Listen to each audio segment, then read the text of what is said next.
চট্টগ্রামের হাটহাজারীতে নাশকতা মামলার পলাতক আসামি জসিম উদ্দিন প্রকাশ সোস জসিম্মা কে গ্রেফতার করেছে র্যাব।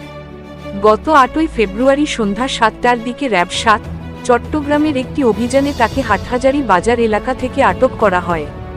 র্যাব ও স্থানীয় সূত্র জানায়, গত ৩০ নভেম্বর ভোরে উপজেলার নন্দিরহাট এলাকায় কার্যক্রম নিষিদ্ধ আওয়ামী লীগ ও এর সহযোগী সংগঠনের কয়েকজন নেতাকর্মী হাটহাজারীতে একটি ঝটিকা মিছিল বের করেন।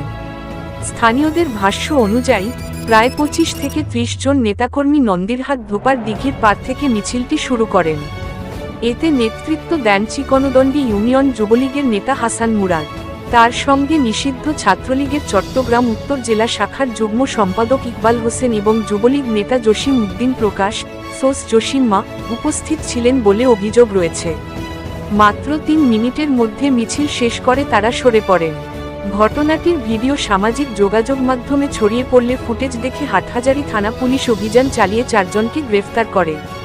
ওই মামলারই পলাতক আসামি ছিলেন জসিম উদ্দিন। গ্রেফতারকৃত জসিম উদ্দিন হাটহাজারী পৌরসভার পশ্চিম ফটিকা ৫ নম্বর ওয়ার্ডের মৃত হারুনুর রশিদের ছেলে।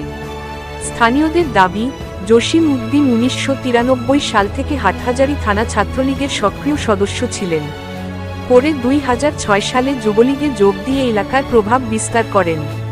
তার বিরুদ্ধে জমি দখলসহ বিভিন্ন সন্ত্রাসী কর্মকাণ্ডে জড়িত থাকার অভিযোগে একাধিক মামলা রয়েছে বলেও তারা জানান। এলাকার একাধিক বাসিন্দা বলেন, দীর্ঘদিন ধরে তার ভয়ে কেউ মুখ খুলতে সাহস পাননি। তাদের মতে, গ্রেফতারের ঘটনায় নিরপেক্ষ তদন্ত হলে হাটহাজারীতে সন্ত্রাস দমনে এটি গুরুত্বপূর্ণ অগ্রগতি হতে পারে। এ বিষয়ে র্যাব ও পুলিশের পক্ষ থেকে পরবর্তী আইনগত প্রক্রিয়া চলমান রয়েছে বলে জানা গেছে।